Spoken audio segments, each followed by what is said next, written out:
Hey, yo, Reaper, those kids out there seem mad thirsty. You got something for them to drink? Yo, we could wet up 2 cups of blood.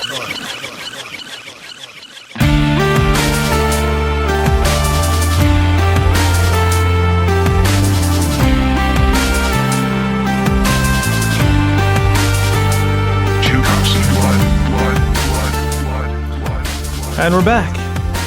Welcome back, Yes. all the fine folks in the listening audience. Yes.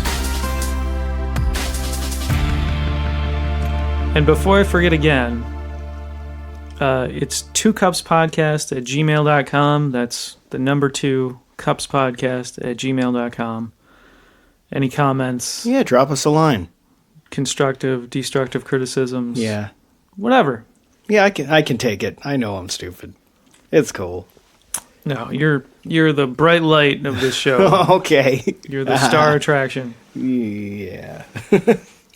All right, so we have a carb conflict tonight. I am fucking mad thirsty, bro. Right. But it is Swolvember. So, for everyone, this is like public knowledge. If you are adhering to a nutrition plan or a diet, fuck it in October. Because you gotta have cider donuts, you gotta have candy, Oh, you gotta cider have donuts. You gotta have all, like, pumpkin pie, all of the fall offerings. This is what we live for, and you are gonna just fucking watch the calories and... But November has the single greatest American feast. Yeah, okay, whatever. I'm just saying, that's It should be a day of fasting, the shit we pulled. Come on. It probably should be, but, pumpkin pie and Thanksgiving, that's... Hey, I had a good October. I'm good with it. All right. Plus, I can eat turkey. That's keto. Good. Oh, for the listening audience, a reminder, I'm an idiot and do keto for no reason. There we go. Just to feel better. Well, yeah, I mean, there are energy perks. It's nice like that, but yeah. And you get drunk faster, I hear. Oh, way faster. It's a problem. It's a wonderful problem to have. So you are re-ketoned in. Yep. I made it. So you are not drinking what I am drinking. I had a little sip. I have a stand-in keto beverage, which I'll, if I may right now, just quick, say I'm using the infused spirits vodka with grapefruit infusion right now. It's a really good value. It's like $20 for $7.50, and it's good. It's not shit vodka, which is good. Cool. And just in a zero-carb monster. That's my stand-in. But I did sip our featured drink tonight. Yes. So before we went crazy with some experimentation, we are doing a fairly by-the-books bloodbath to reacquaint ourselves. So the bloodbath is equal parts. It's a Cabernet Sauvignon with So good. cranberry juice and a... Chambord. Chambord is the official... Can you substitute like another... What is that, a cranberry cordial? What would you call It's a blackberry liqueur. Blackberry, okay. Yeah, so any blackberry liqueur would work, but you can't do something crazy like try to put Black House in it and think that's going to be good. That's going to not be good. I'll take your word for Don't it. do that. Okay. Yeah, equal parts. It's pretty easy, pretty scalable. It makes it a really nice party drink where you are putting in quite a bit of, an entire bottle of wine, like an entire bottle of Chambord and a bunch of cranberry juice. Easy peasy. Yeah. Serve cold. It's good. It's quite delightful. It's not, even though it has... it's equal parts, so you wouldn't say it has a wine base, but that's kind of how I think of it. It's kind of a wine cocktail. Even if you're not heavy into wine, it's very good. It's not too wine forward. It's very sweet, so if you don't care for sweet drinks, you might want to stay away or figure out something else to do to it. It's adjustable. If you wanted it to be less sweet, just rein back on the cranberry juice a bit, and you'll be fine. And by cranberry juice, I don't mean like that, like cranberry cleanse stuff that's super, like cranberry juice cocktail. The stuff that you could actually drink, not the one that like you need to flush your system with. So not the super tart. Yeah, not Knudsen's, Langer's, or Go with 100% juice. You don't need anything with like weird additives, but you don't have to get the pure cranberry juice because that would, I don't know, maybe it'd be good. It'd be different. So what I feel like it does is it has a certain feel. You've got the wine flavors are there, but with the Chambord, it gives it this different feeling in the mouth. It just makes it roll better. Like sometimes wine kind of feels like it's sitting there and absorbing or something.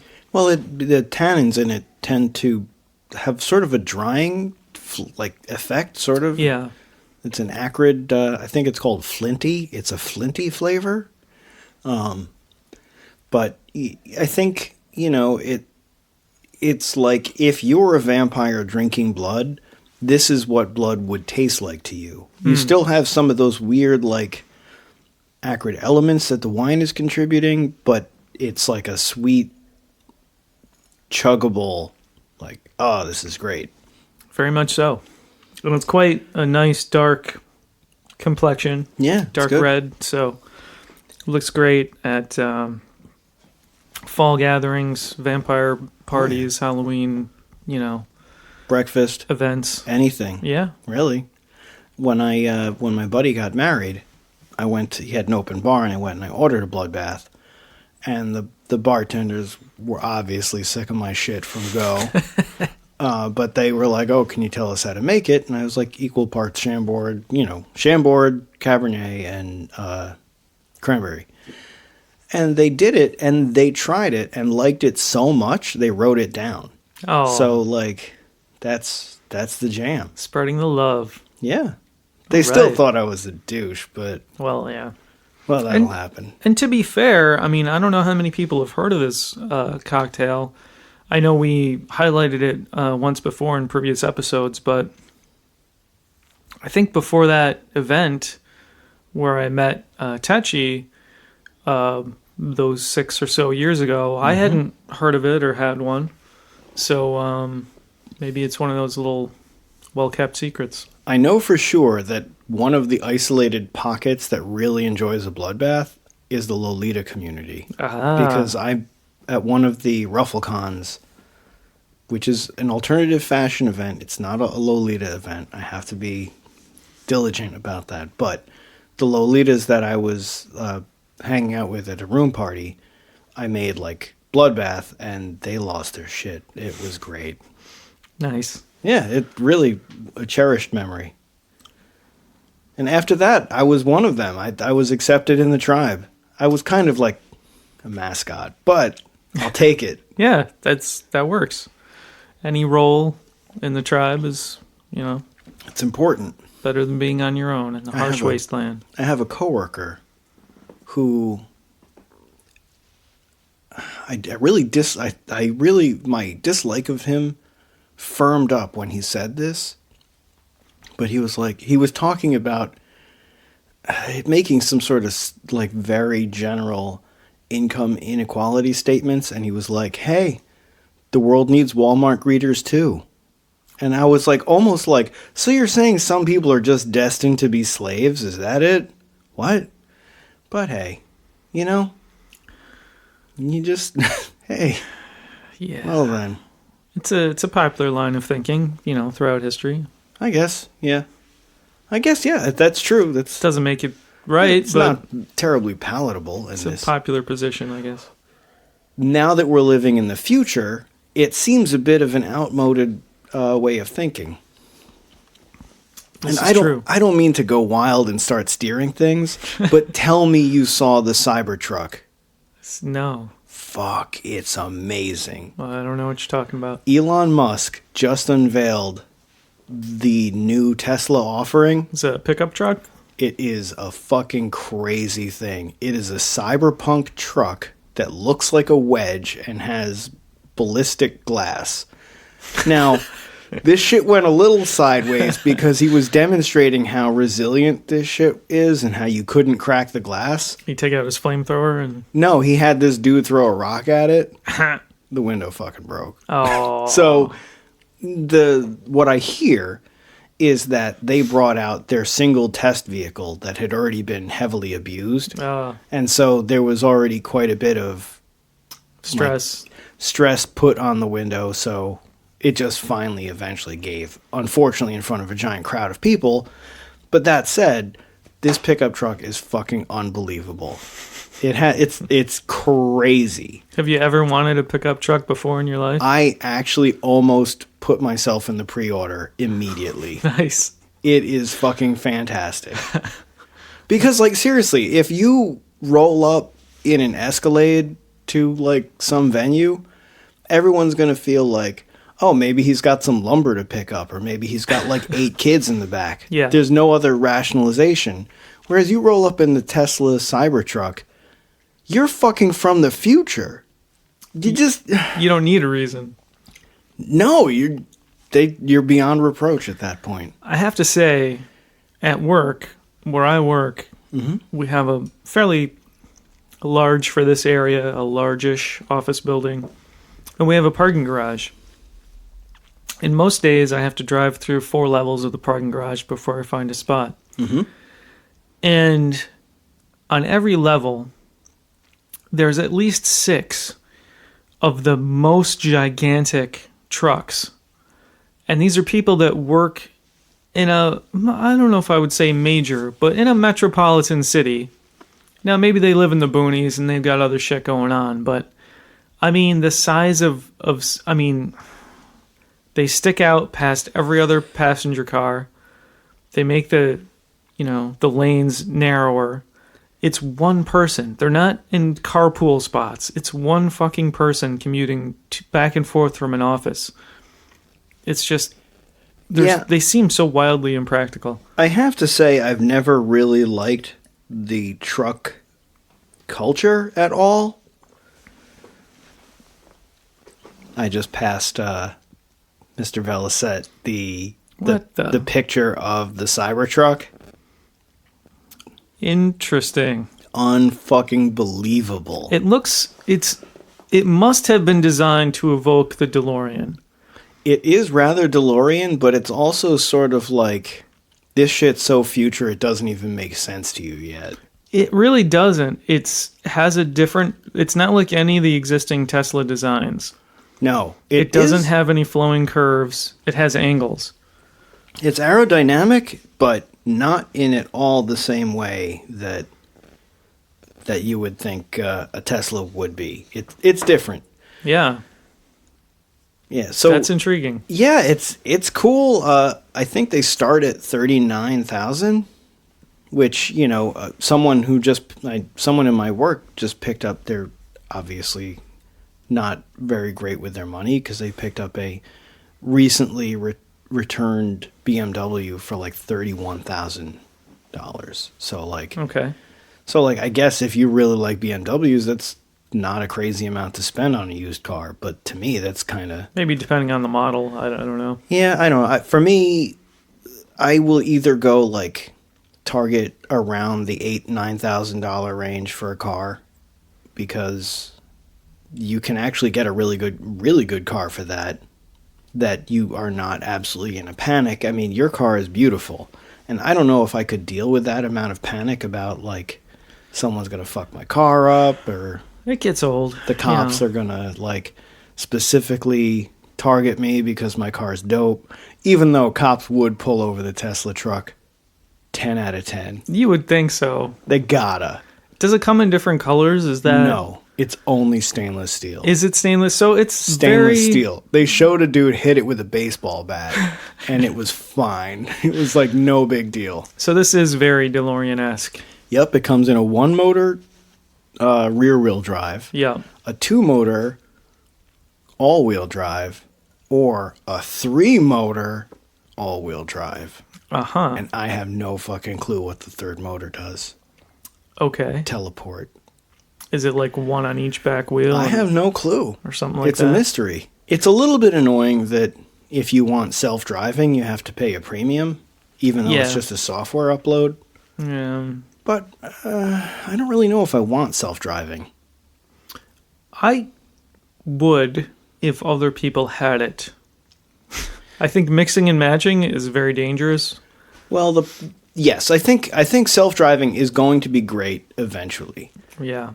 But what I don't like, and what I would, if I do get one, which is, I say that now, but this is like I can already see that this is a stupid move for me to do.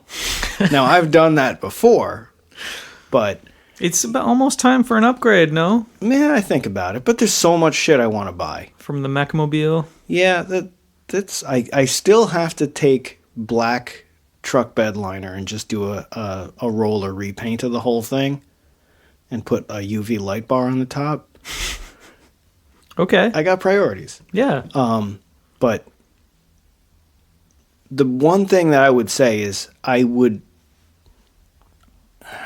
I'm paranoid enough that I would want to be able to disable the car's transponder, because the car has this thing where it can be remotely upgraded and downgraded. And I feel like once you buy the car, any decision along those lines really should go through you as the consumer, because it's yours. Not this thing like, there's a hurricane, so we went ahead and enabled extended range on everyone's car. Thank you for that. That's actually something Tesla did. There was like a hurricane, and they wanted to make sure the Tesla owners could vacate the area they were in. So there's safeguards that stop it from discharging a battery beyond a certain point, but you can override that to get extended range. Okay. So they went and pushed out that update, and I wouldn't want that. If I buy something, I own that thing, and anything that happens to it, I want control over that. So I'd have to mod it and put a switch in for like cut off. There is at least one person who has a Tesla-centric garage because he got into buying a salvaged one where the body was wrecked, but the battery and the electronics were fine.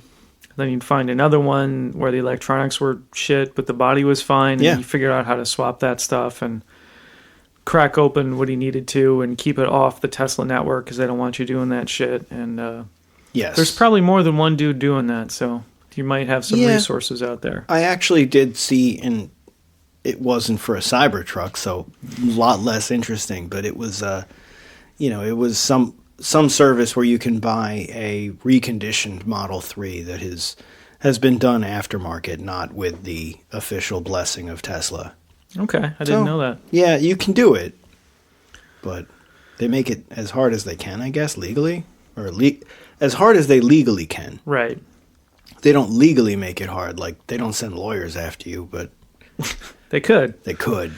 I would be up for a Model 3, but I would want the all-wheel drive, and once you start looking at those prices, they're not fun prices anymore. Yeah, I mean, when you go, literally, the upgrade from rear wheel to all-wheel is a $10,000 upgrade. It might even be more, from what I remember.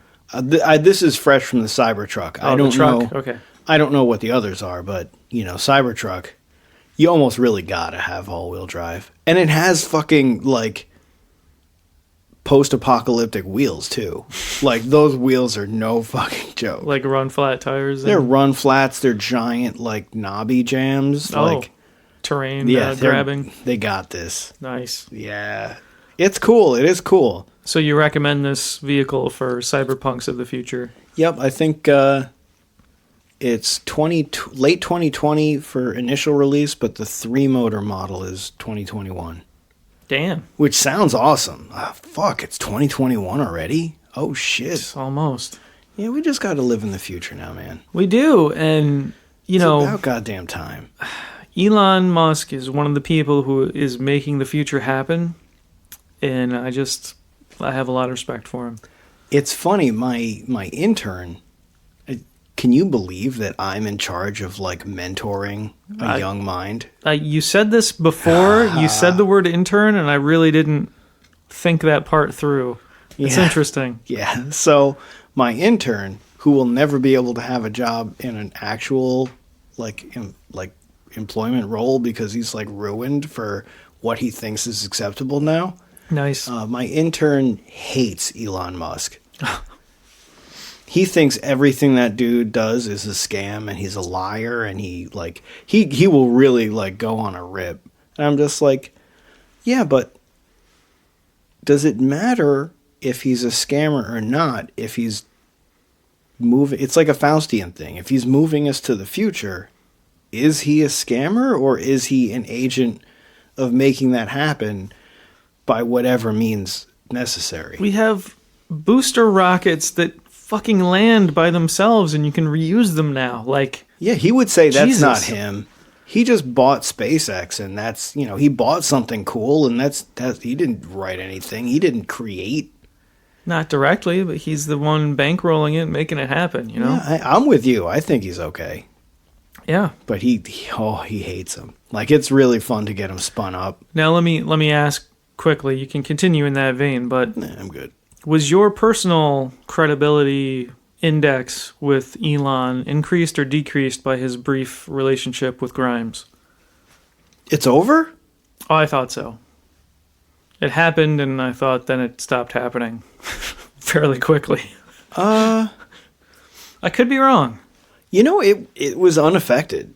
Okay. I mean, it seemed entirely within character. I thought that was pretty cool. Yeah, I mean, it was like, oh, okay. He is pretty much exactly who I thought he was. Okay, yeah.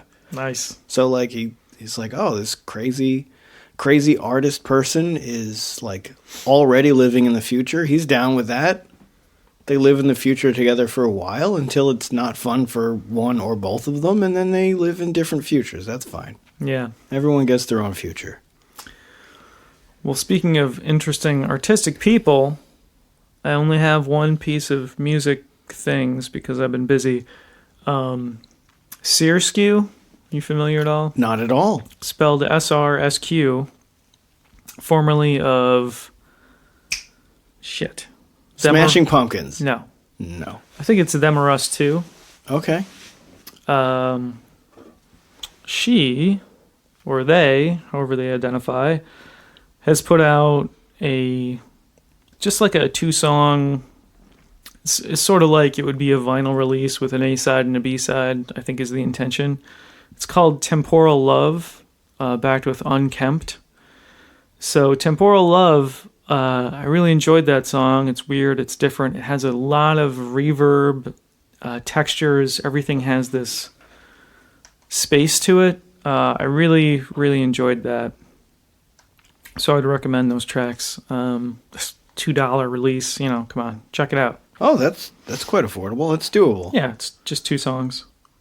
I find that Bandcamp is really coming into its own now. Maybe I'm just using it more than I used to, but I don't really give a shit about Apple Music.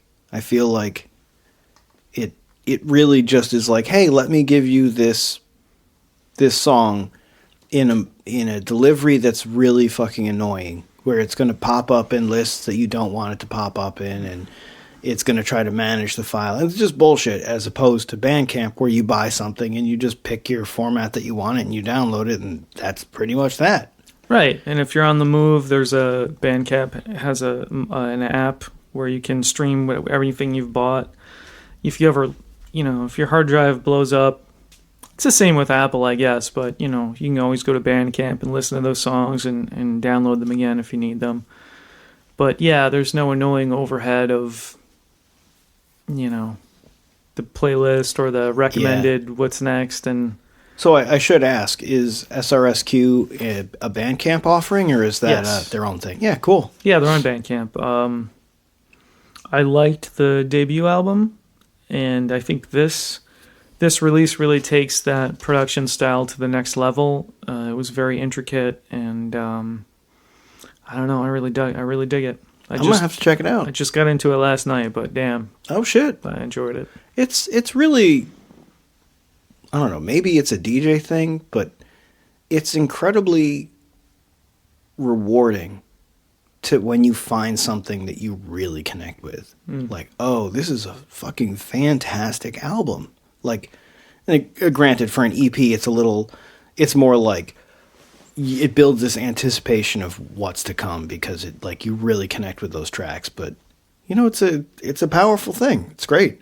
But it's not like the, like, cult stuff exactly. Well, it certainly doesn't happen often these days. Yeah. even though there's so much more music out there, you do have to take the time to listen. And a lot of the times I find myself listening to stuff. I'm like, yeah, this is good. It's pretty well produced, but it just doesn't grab me. It doesn't really do it for me. And when I find those couple things that actually do, I'm like, oh, cool. There's still like stuff that pushes those buttons, and it feels great. Awesome. Reignite some of that passion. Yeah, it's fantastic. Back in the day, did you listen to Heavy Water Factory? Nope. I never listened to them, but they had like their first release in like a decade. I don't think they had anything since 1999. What kind of group act is it? I think they're like, I haven't listened to it yet. I just know that it exists, and I was wondering if you had an opinion on them. I've heard of them. I think not. Test Department has a new thing as well. Okay. But it's weird. It's like, because music is like strangely regional, I never really got a lot of Test Department exposure, though. I've only heard a couple things myself. Some people are really into it. Some I haven't really caught it. So my musical topics are a bit of rapid fire, just announcing some new releases, and a quick comment that Brian Blacknoise, aka Morris Black, is really having a great 2019 because he is involved with so many different projects. Oh yeah? Yeah, I mean, we knew about his latest album has tons of collaborations on it with Pete Crane and Amelia Arsenic, and lots of stuff like that. Of course, when I mention it, I start spacing out and forget what his next collab is. Rabbit Junk. Oh yeah, so Morris Black and Rabbit Junk have a thing coming out together, which is kind of dope. Cool. But yeah, I mentioned Heavy Water Factory. Laibach just had a new thing. Kind of a cool comp came out called Ulterior Muses, and it's industrial music featuring Stoneburner, among others, that is specifically selected for belly dance. Oh. So I always find it interesting, the proliferation of gothiness into other cultural groups. So it's nice to see. Yeah. But they have an Av3nture mix that is different. It's slower, and it's pretty cool. But would you say that comp is in a, not slow, but in a more what's the word? There's a different grindy, sensual kind of direction? I definitely could see how you would anticipate that, but it wasn't as much. It was a bit slower, and I get the feeling like it's geared towards, how, look, I'm going to fess up. I am not a belly dancer, but I think that like having jingly things on one's hips while belly dancing is a thing, and there's a lot of like an open space in the music where the belly dancer will contribute their jingle. That's just kind of how I feel about it. But it's not really an excessive sensualization of belly dancing. It's just more like it's tribal, but it's like it's got a beat that is not excessively fast. But it's a pretty good comp. It's really not bad. Let me see. Cool. Stoneburner, Av3nture, Red Locust, Null Device, Unwoman. So a bunch of good names. I mean, I apologize for anyone who's on that comp that I missed and didn't touch on. You're all good people. I believe in you. And there's New Strangers. Oh yeah, I haven't heard that yet. Death, is that the what's the name of the record? Death is the Only Way Out. That's right. So I feel like, I like Strangers. I'm going to do it. I'm going to make enemies. Well, you met them, right? They played lovely, the show. Lovely people. I really, I thought they were nice enough. I have nothing negative to say about them personally. There's a lot of emo nostalgia right now. And I never really connected with emo super hardcore. So like, I feel like it kind of brings the emo element in more than I would connect with. So like, I don't know. It's really not bad, but a little bit of an evolution from their first one. If you really like Strangers, you're gonna like the album. Because I've always felt like they kind of have, like, they've always kind of had, like, an emo-ish thing where, if you listen to their cover of Girls Just Want to Have Fun, which is fantastic, it is kind of making it into an emo anthem. And it's what it is. I can see that, yeah. So, but yeah, that's a thing. I don't think I had any other... specific music. That's it. Well, one more thing on the horizon. Assemblage 23 is crowdfunding for the release of his next record, which is going to be called Mourn. So if you want to contribute and look at some incentives, some rewards, look on Indiegogo for Assemblage 23, and there's a campaign there that you can contribute to. Do you know anything about the reward tiers? Like, what do you get? A personal visit from the dude? I don't know about that. For $10,000, he'll play a show anywhere that you provide a venue. Really? So that's probably a bit more than you would try to book him for, but it's all for Kickstarter, so I think that one's a little inflated. It's kind of hilarious. I mean, like, most of the motivation for my life is like, wow, that would be so dumb. Like, I'm totally going to do that because it is the worst idea. Well, it's interesting, for a private party, like, or whatever, it'd be fun to have Assemblage 23 come out. They're fucking like a pivotal force in the community. They have like so many awesome jams. It's really true, as I heard a couple of the more aggressive early tracks. I think there was maybe even one or two that only came out on certain comps that I heard that were very clubby, and they didn't really stand out to me as having a lot of identity on their own. But as soon as I started hearing more of the working context, more of the albums, getting more of a sense of what the music was all about, I really started to appreciate them a lot more, and the production is always good, and the emotion is there, and for me, that's just one of the better electronic acts. Period. Yeah, they're amazing. Do you now, not to put you on the spot, top 3 electronic? No, the top 3 Assemblage 23 tracks for you. Oh, number 1 by far and away, okay, would be the Funker Vogued. I think it's Funker Vote. Funker Vote mix of Disappoint. Oh, interesting. I think it's better than the original album mix of Disappoint, and Disappoint is just a song that really connects with me, and I just love it. That's fantastic. And in that mix especially, it's probably in both, but in that mix, there are some very specific, subtle things going on with the vocal. It's like a doubled vocal, but there's more to it than that. It's like there's an octave, there's a low part, effect, and a little bit of a high part, and there's some... It's matched really well. I think it's real. It could be an effect, but that's cool. Just some really... If you listen into it, and you find these little rewards. Oh, yeah. Mushrooms. Take them, listen, find something new. There you go. What else? Other ones, You want a lifeline? I'll tell you my other top 2, other than your Disappoint. Sure. Drive is fucking great. Do you know Drive?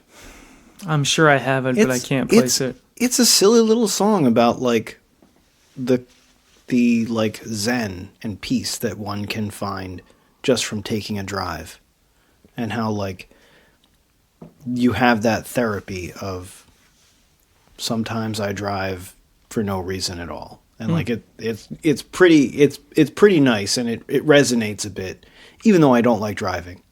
Not particularly. Nice. And Let the Wind Erase Me is like, oh, yeah. That's a banger. That's a good one. Bam! I like Human. Okay, that's also a good one. And one of the new ones that sticks out in my head is Bravery from the last record. They did Shelter too. No, that was Icon of Coil. Sorry. You're right. But I feel like, okay, you, the historian, please fill me in. Would you say that Icon of Coil is sort of what happens? Are they influenced by Assemblage 20? They have to be. I can't speak to that with any great authority, but I think so. I think so. A little bit, at least. Okay. Now you will get the hate mail. Oh, whatever.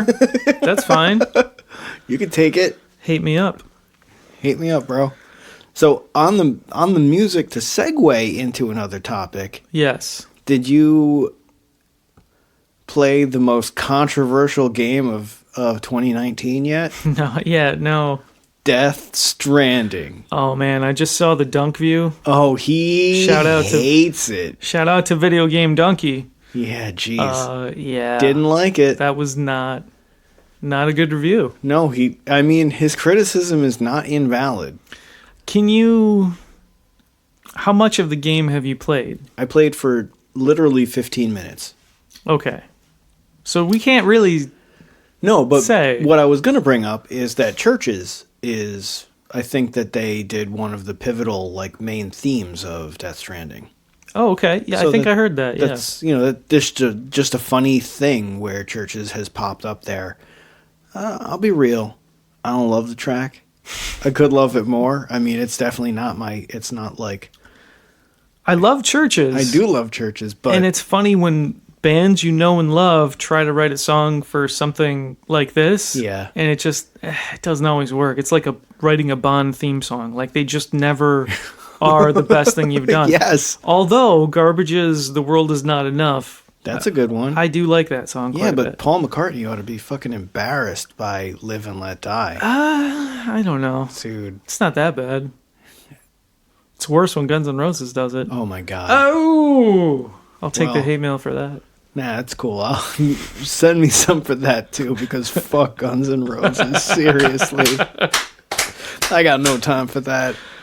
Oh, man. But yeah, so Death Stranding, some call it the walking simulator, some call it the delivery simulator, some call it cutscenes with minor gameplay interspersed. Yeah.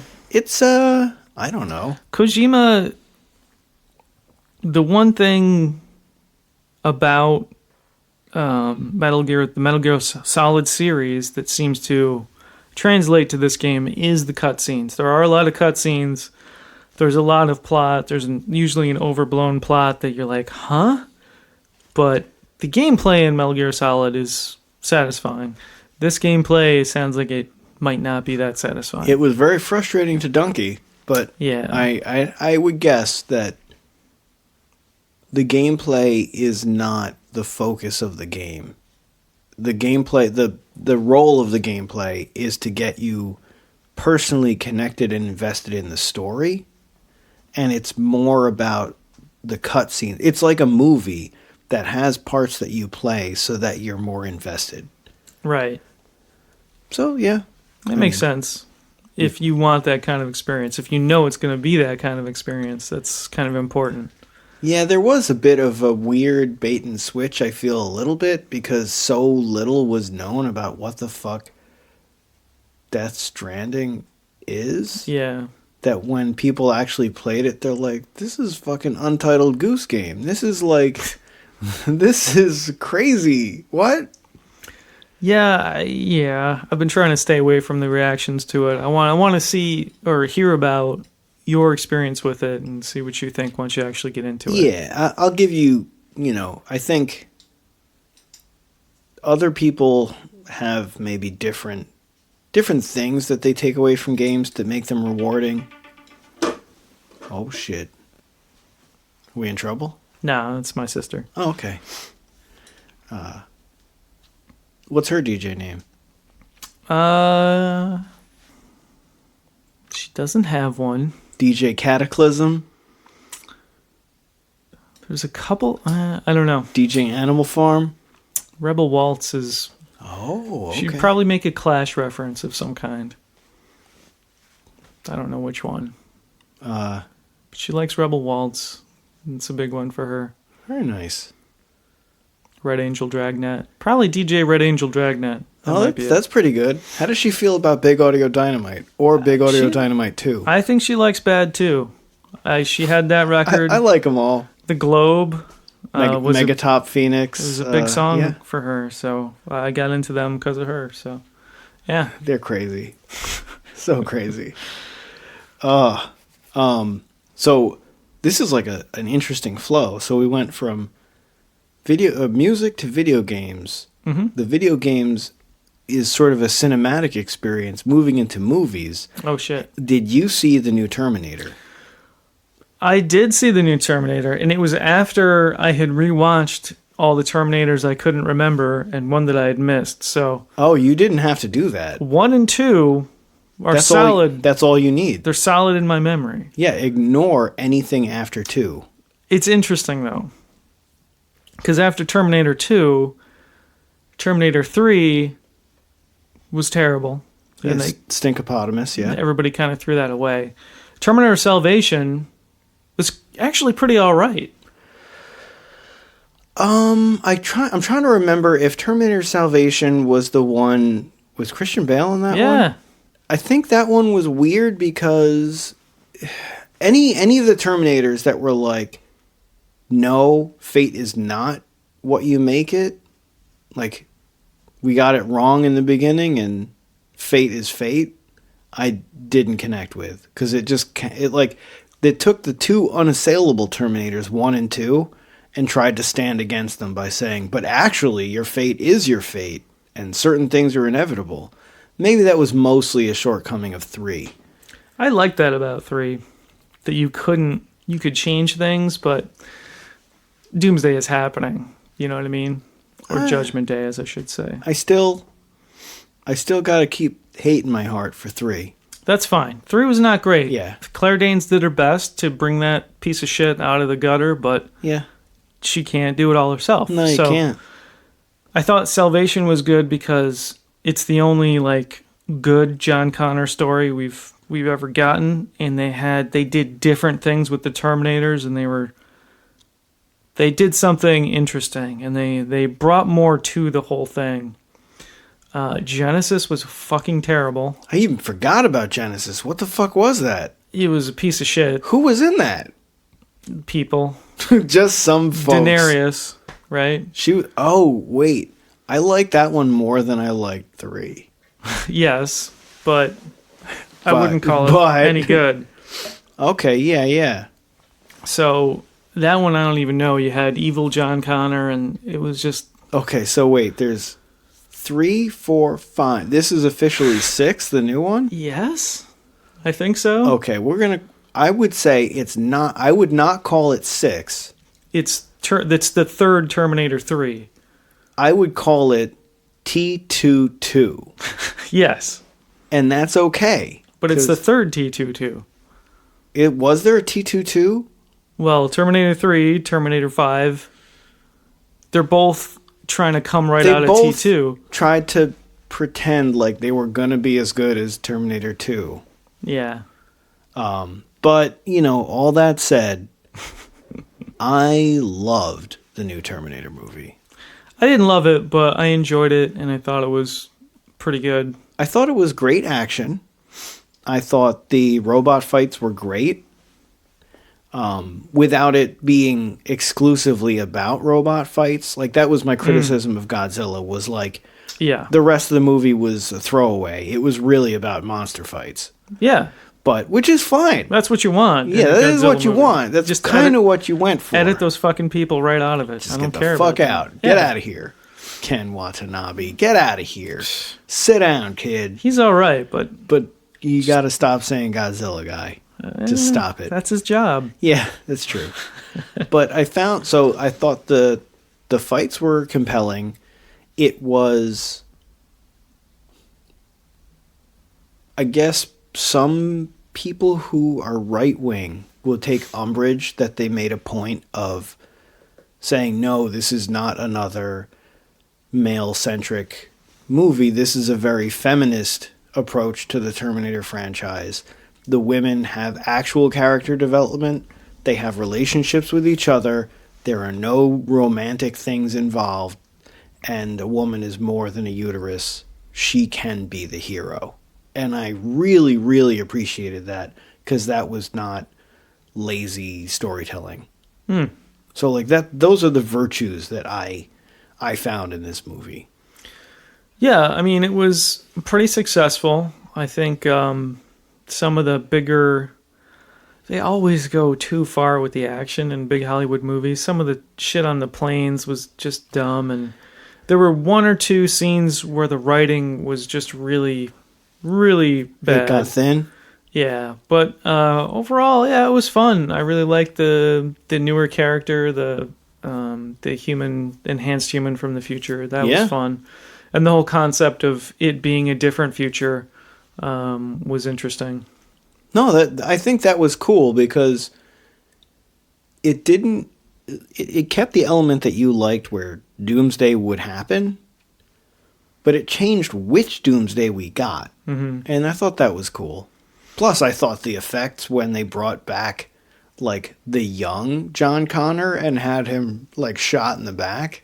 Yeah. That was fantastic. Yeah, that was fun. That was well done. Yeah, I mean, it was... that's kind of what made it T22. Exactly. Oh, yeah. Mm-hmm. Like more of a connection. Yeah, I see what you mean. It was cool. Yep. I think the last thing I'll say on it is it was very interesting to actually see Sarah Connor living with the stress of what happened to her. And that's why I said it wasn't lazy writing. You saw someone who went through something like... They Halloweened it. What? Jamie Lee Curtis parallel. Yes. Okay, yes. A little bit. I mean, that's why H2O is my favorite. Is because you go through most of H2O not knowing... I mean, with the possibility that Jamie Lee Curtis is imagining everything and that there is no Michael Myers out there.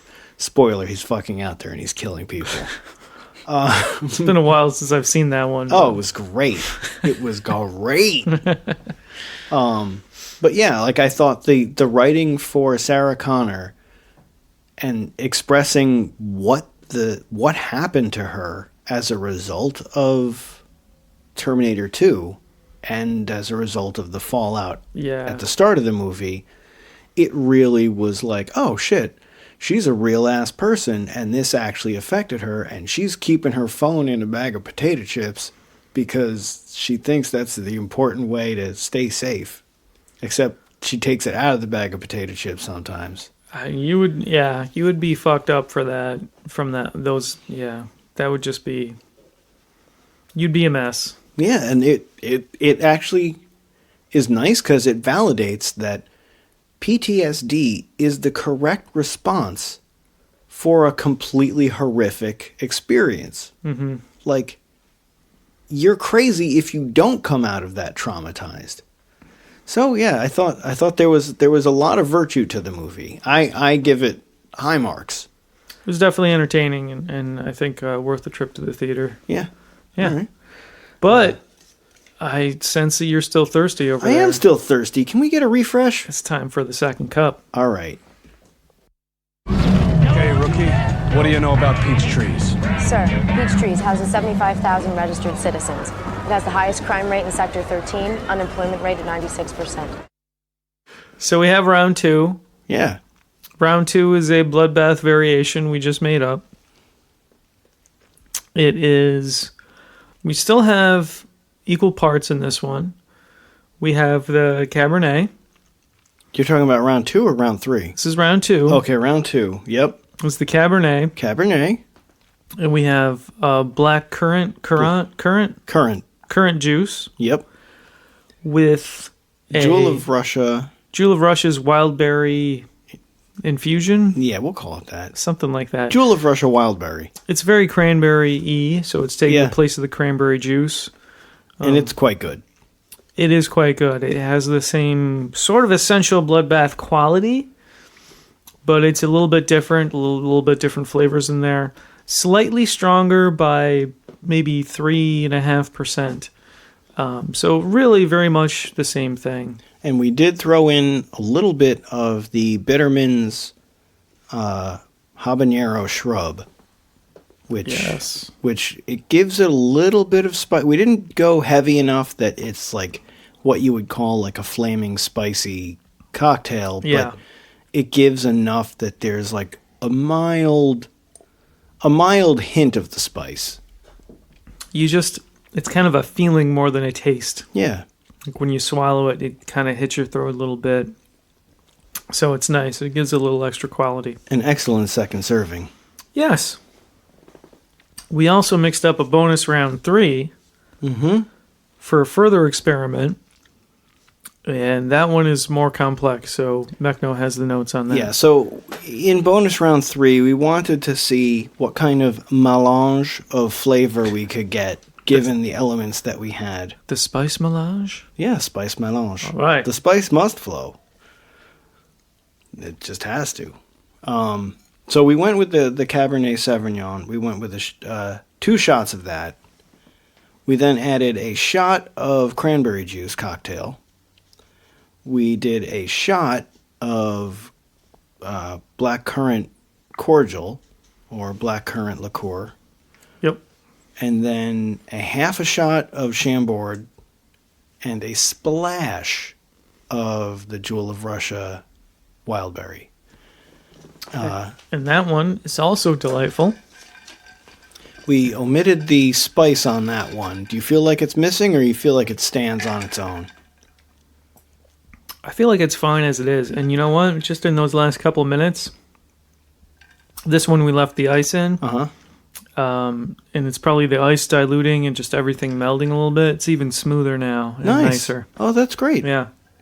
Yeah, victory. I mean, really, honestly, when you're mixing the wine and these particular flavors, you can fuck around. Like, it's going to be delicious. It's just tailoring to whatever flavor narrative you're trying to do. Yeah, it's really quite, it's all quite nice. So, Bloodbath Variations, they're fun, they're easy. The sweetness is what a vampire would find in blood. This thing that makes them want to just like gulp it down and have a hard time not doing that. And I think that comes through. Yeah. It's a success. What were some of the variation names you had? I can't remember them. I generally have called variant 2 the Bloodlust. Because of the spice that's there. There's like that spicy element. Yeah. It's picante. Damn. Variant 3. Is it a blood thinner? Is it a statin? A cholesterol cutter? I don't even know. Statin. The stent. That's amazing. No. So yeah, hey, just go ahead and drop us an email with what we should call the third one. It doesn't have a name currently. 2cupspodcast@gmail.com. Easy Bam. to remember. All right, so I have one more topic. One thing I wanted to talk about, which I feel is very important to a very, very, very small segment of listeners, if there are any. And I just have to say, all fog juice is not created equal. Oh, do tell. Very interesting. So if you have a fogger, you probably got some bullshit fog juice with it when you bought it. Yeah. And that's fine, whatever. It might be okay. It might be adequate. But if you shop around, you'll see there are other formulas out there. There's specifically light fog that supposed to be easier, less irritating to people who might not be into it. There's different kinds. I recently found out Guitar Center carries fog juice, and because they have DJ equipment and lighting, and they have a little bit of everything. It's a related product. Yeah. Mm-hmm. So they actually have quite a variety. They carry several things. One of the things they had is a thick fog juice. Oh, okay. And I'm like, is this just hype? Is this going to work? Yeah. Is this just the same shit? Yeah, exactly. Exactly. So I got some of that, and I was very pleasantly surprised. Shit is thick. Clouds? You're vaping clouds now? Does not disperse. Hangs around for a whole while. Oh, that's cool. Very satisfying if you're into the fog and you want that atmosphere to last instead of having to hit that fucking thing every 2 minutes, So I gotta say, there's different opinions on fog. Mm-hmm. I like it. I think it's awesome. I don't have a bad reaction. Right. Some people some sensitive people can tend to feel gross about, I hesitate to say that fog makes them feel sick. I just feel like it doesn't get along with some people. Mm-hmm. But what it does get along with 100,000% is lighting. Oh, yeah. Lighting always is next level when you have some particulate in the air. Yep. Lights it up and just you see what's happening. And yeah. You have beams of light cutting through rather than just light appearing at the destination. Mm-hmm. Yes, very fun for the club atmosphere. And yeah, be a little discriminating with your fog juice, and it might go a long way to the effect you're trying to achieve. Awesome. That's really cool. Now, do you remember was there a brand on the fog juice that you tried? I'm sure there was, but I don't recall it at the moment. We're 2 cups in. That shit's legit. Don't worry about it. If I was thinking, I would just shop around. Yeah. But know that it's, getting the stuff from Walmart is not necessarily your best move. Walmart does not carry a range of different options from what I've seen. I have historically stocked fog machines with only vape juice, 100% vegetable glycol, because I've always tried to cater to the more sensitive elements in the crowd. Mm-hmm. Honestly, I don't know if it makes a huge difference, other than I do like it that it smells like creme brulee or whatever whatever you're working with. But honestly, you probably could just dump a bunch of non-nicotine, please, but just put some vape juice into your fog mixture if you want to give it a fragrance. Yeah, and there's recipes online for making fog juice yourself. If you're going to try that, I'm not sure exactly how to tell you the proportions to go for. What I've read is 50-50 distilled water and glycerin.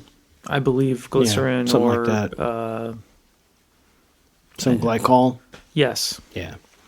So it's pretty simple if you want to try to save $20 and do it yourself, but cool.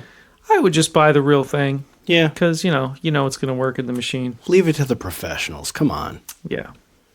I was an extra on a movie, and they had this amazing, I'm going to say it was 1,500 watt fogger that was the intent was that you could bring it out, wave it around, and that dresses your set with fog, and it only takes 5 seconds to dress a room with fog, and then you turn it off and do your shoot.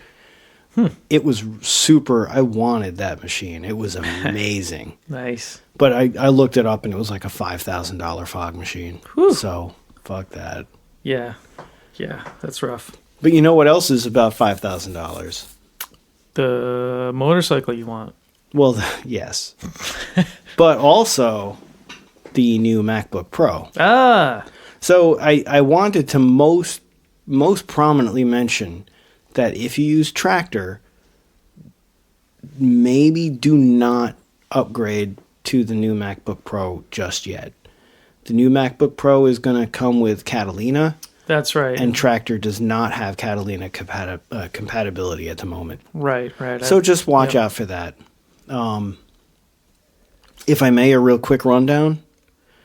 They have bumped the screen size from 15 to 16 inch. Doesn't make a huge difference.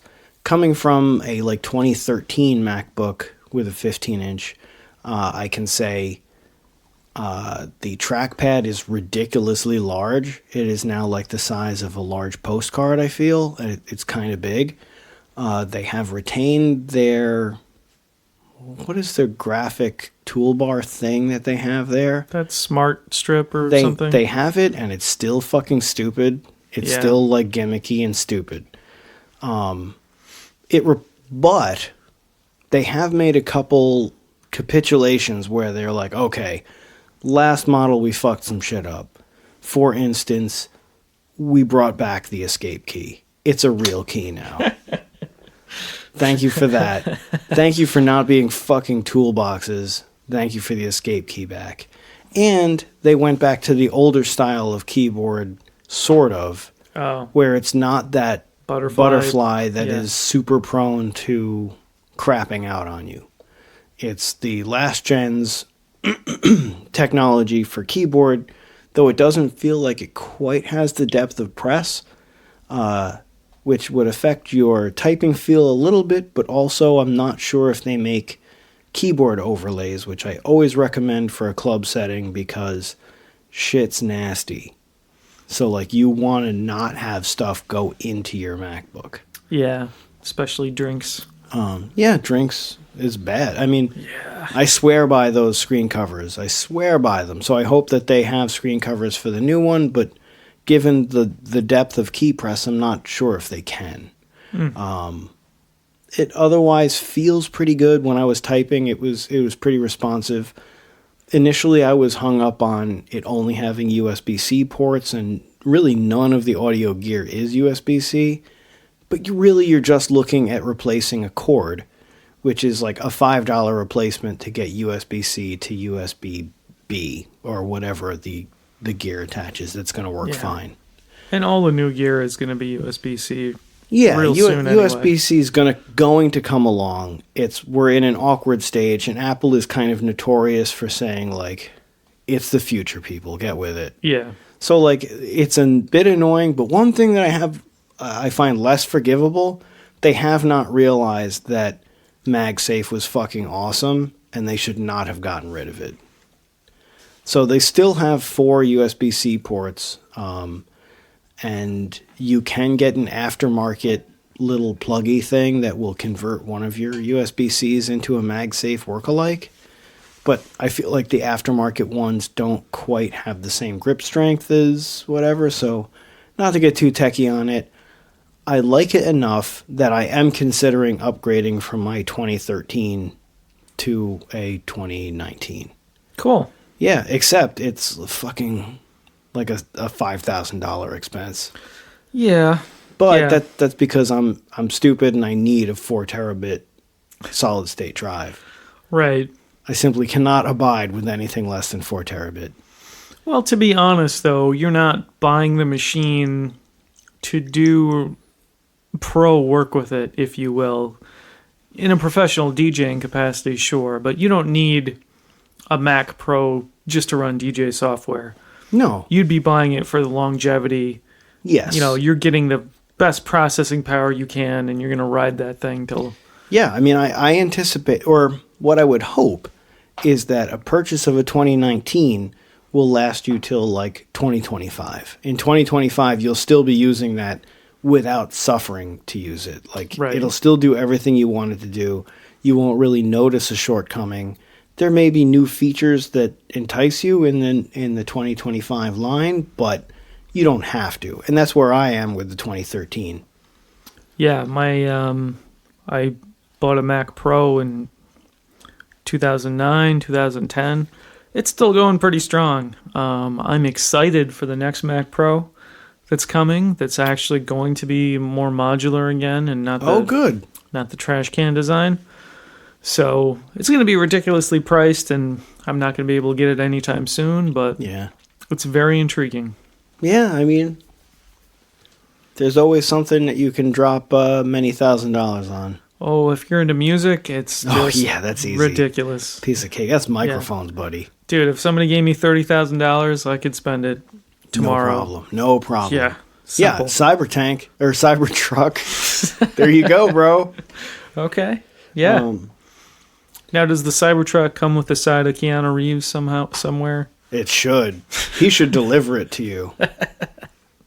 Breathtaking. Cybertruck. Oh, that was pretty good. That was a good Keanu. No, it wasn't. Whoa. So I guess the last thing I have, we had talked about the Adventure that's with a 3 instead of an E. Adventure makes really good hoodies. Yes, the Adventure hoodie, right. So one of the features of the Adventure hoodie that I had figured was just an undocumented plus was the zipper on it. The pull tab has sort of a swivel where it can move to the inside, and I thought this was, in an emergency, you would bring your arms inside the hoodie and zip it up from the inside. But that's not correct. The true meaning of Christmas, the real reason why they did that, is because the Adventure hoodie zips in as the lining to one of the outer shell jackets. And because I am way too old to have never actually had a winter jacket, I went for it. There was a sale, and for about like a little over $100, I think it was like $130 or so, I upgraded to get this shell, and it is a game changer. And I realized my folly. I had previously purchased snowboarding jackets. Okay. And I realize now that snowboarding jackets are not particularly high performance because, for one, they assume you're wearing a snowsuit underneath them. Yeah. And for two, if it's really, really cold, you're not going snowboarding. Yeah. So, like, for these reasons, I have been sort of disappointed with my jackets without knowing why. This one is a legit winter jacket, and so far, even though we're early in the season, we've only had like -10 Celsius at the worst so far. It's been kind of a trooper. I've really liked it. When you use your hoodie as a liner, you do sacrifice a few pockets because they're internal to the thing, but that's where you keep your drugs. That's cool. You know, they'll search you and like, oh, okay, every pocket that we can see is empty. That's cool.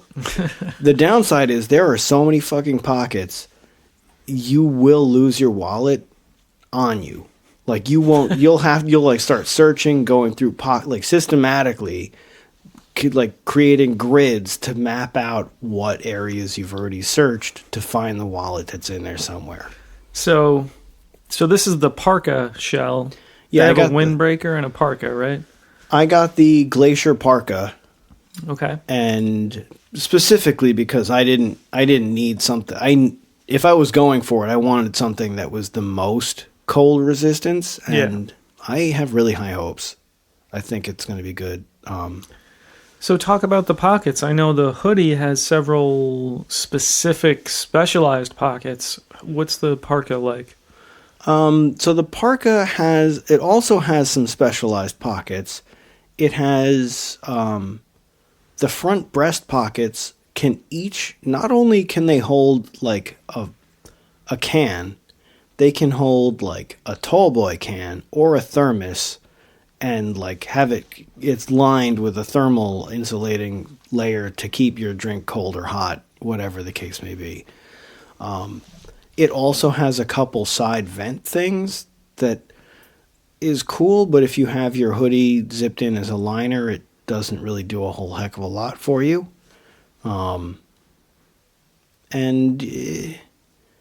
to think of it has another bottle opener for the bottle opener that you can't reach when your hoodie is zipped into it. Okay. I think that the monkey paw thing, the hoodie has a little thumb hole in the wrist.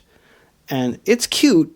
I don't usually use it like this most of the time, but I realized that the utilitarian function of it is that you put your thumb through the thing when you're putting the jacket on, so that it makes sure the sleeve comes with you exactly where it's supposed to be, and then you pop it out if you want later. Cool. Yeah, I think it's really good. Detachable fur liner to the hood. The hood's pretty good, very comfortable. Yeah, I'm actually kind of stoked to not be miserable this winter. Nice. So, yeah, I think it's pretty good. And the hood of the hoodie connects. What it has those magnet attachments? Yeah, there's strange magnetic bits all over the jacket. One thing that I haven't gotten used to is that when you zip it up, there's a magnet seal flap that closes over the zipper so that you don't have a potential wind ingress for your parka. Interesting. And it makes a kind of jarring snap, snap, snap, snap as it like runs up the line, and you're not ready for it, or I'm not ready for it at all when it happens. So I'm like looking around at what the fuck is going on. But you know, it's a really well engineered jacket.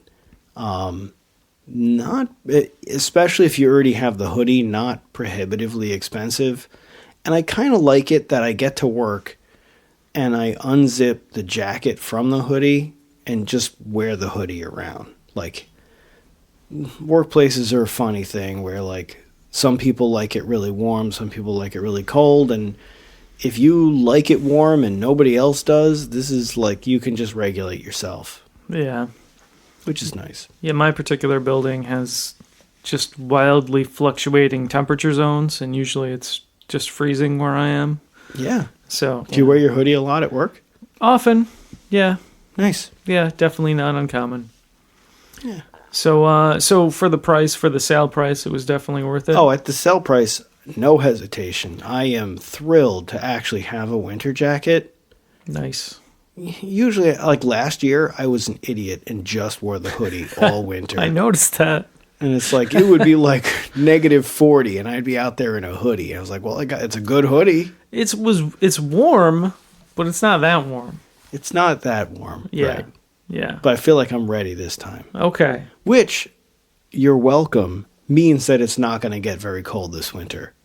Because I have taken the plunge and got a real winter jacket, we've probably already seen the worst of it. So what's the regular price on one of those? Is it around 200? You know, it's tricky. I think that it's around 180. Okay. But I would be shocked if they didn't have a like Black Friday sale or something coming up. Good tip. Now, don't forget, everyone, Black Friday is also competing Buy Nothing Day. So you go ahead and you make your decision. If you want to side with the capitalist agenda that has people killing each other in Walmart lobbies, then by all means go out and get that TV. Yeah. If you're sick of that shit, just don't. Just fucking don't. And that's fair. And I understand. See, I feel like there's a lot of pressure to get gifts that are like a gesture, that are just an expensive gesture. Like, it's not something someone really needs. You're getting it so that you're not giving them nothing, but you're not really getting them something great either.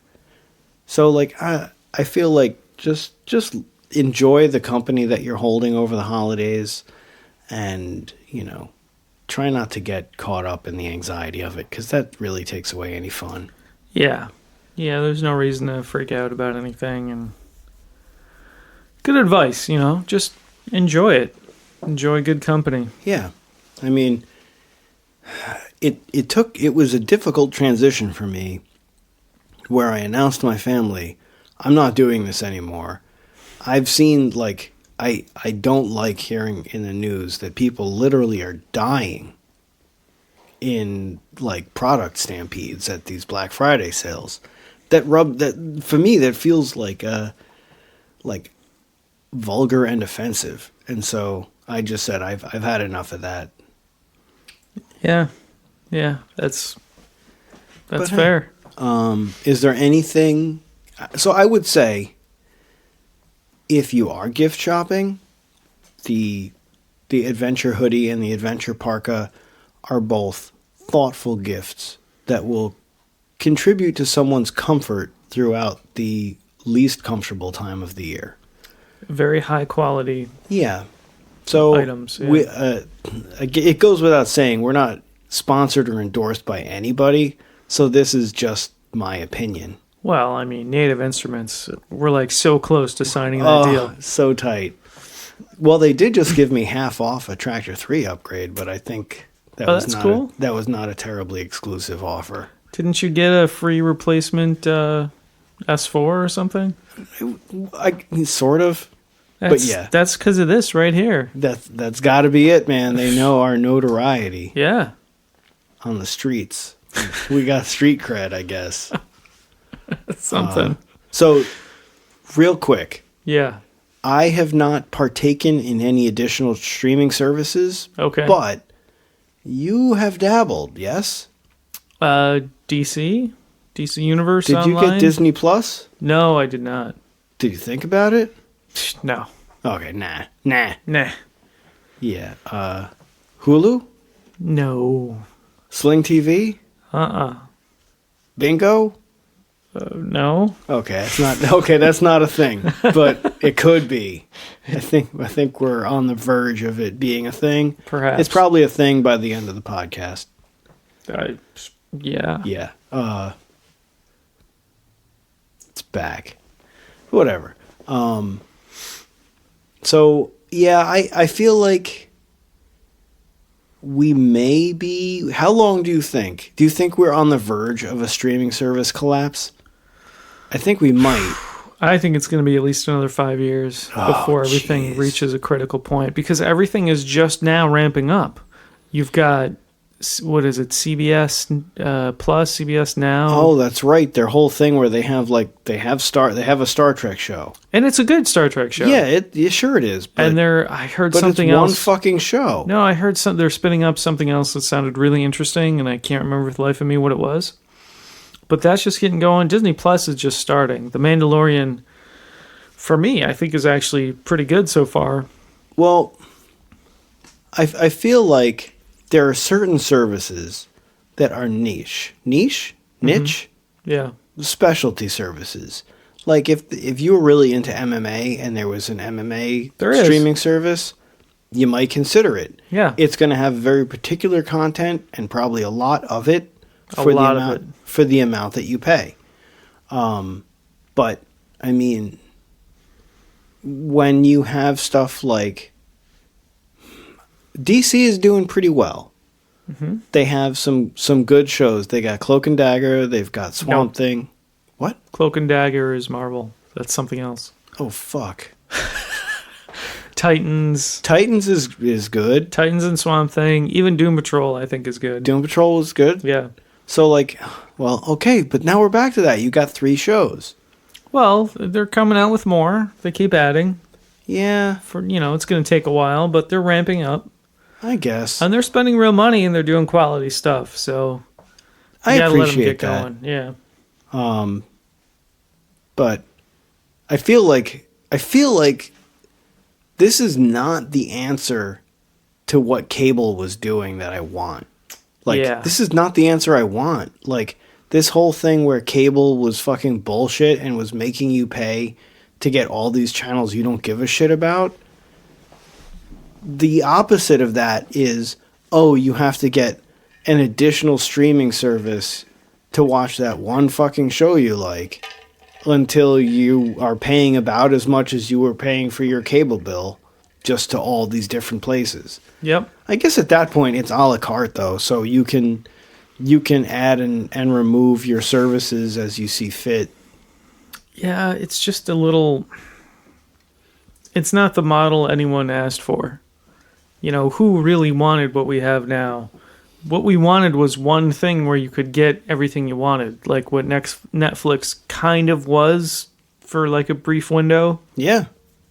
Before this fragmentation started.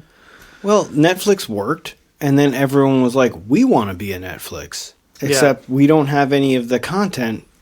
So let's make a couple niche original programs that only we have. Right. Which, it kind of annoys me. Who do you feel is the biggest loser in this thing so far? Definitely the consumer. Well, besides this consumer. Like for me, the original Apple programming, I don't even know anything about it. They bungled that shit. It's like Apple Music, where everyone's like, okay, yeah, fuck you. Yeah. Or maybe YouTube, the YouTube Pro is also a fuck you situation where it just nags everyone. Like, hey, you want to try YouTube Pro? And you're like, nah, I'm not going to do that. Yeah. If there's any way you could stop asking me, that's great. That would be lovely. Never doing it.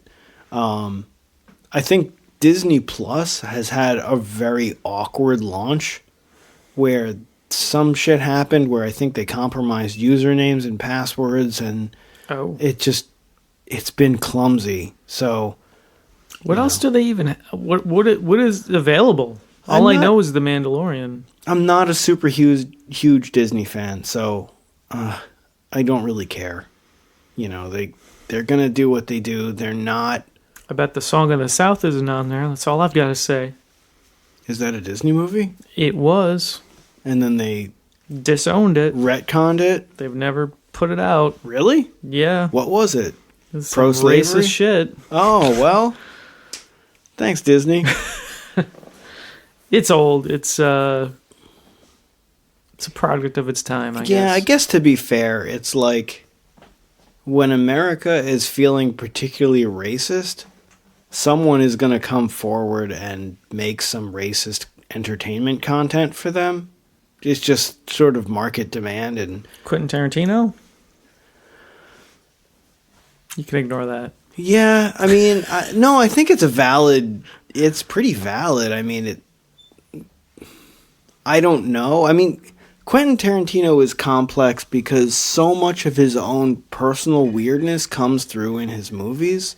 So it's hard to say whether or not it's racist or just like has to be judged in the context of who he is as a person. I think he really likes racial tropes without necessarily using that trope to individually judge any particular person. Interesting. That's like, I think that's his thing. He loves like the blaxploitation trope, but I don't think he would like meet a black dude and like just immediately jump in about how great Dolomite is and think that guy is like on the same page as him. I don't think he has that kind of mindset. You think maybe? I don't know. All right. I don't know. He's the kind of person I wouldn't want to get to know. You know, I have to say that usually I get more assholey the more I've had to drink, but tonight I'm more forgiving. I don't know what it is. Yeah, that's getting close to the holidays. It must be actually that makes me angry. Usually I get fucking vicious when that starts happening, but well, maybe next time we'll get some of that. It was my low carb bloodbath substitute. You do seem pretty happy today, I have to say. You're more cheery. Hey, I think it's Swolvember's positive effects. There you go. There you have it, I guess. All right. Yeah, I think maybe we should leave them a little thirsty. What do you think? Well, our cups are empty, so it is kind of time to go. Okay. Well, hey, if you're doing a holiday, have a happy one. Yeah. Don't get caught up in the bullshit. No, don't do that. Yeah. Ignore that bullshit. You have your own good time, and you have your own 2 cups, and you just kick back and enjoy it. That's right. And we will see you next time. Yeah. See you, dude. Peace out. Peace.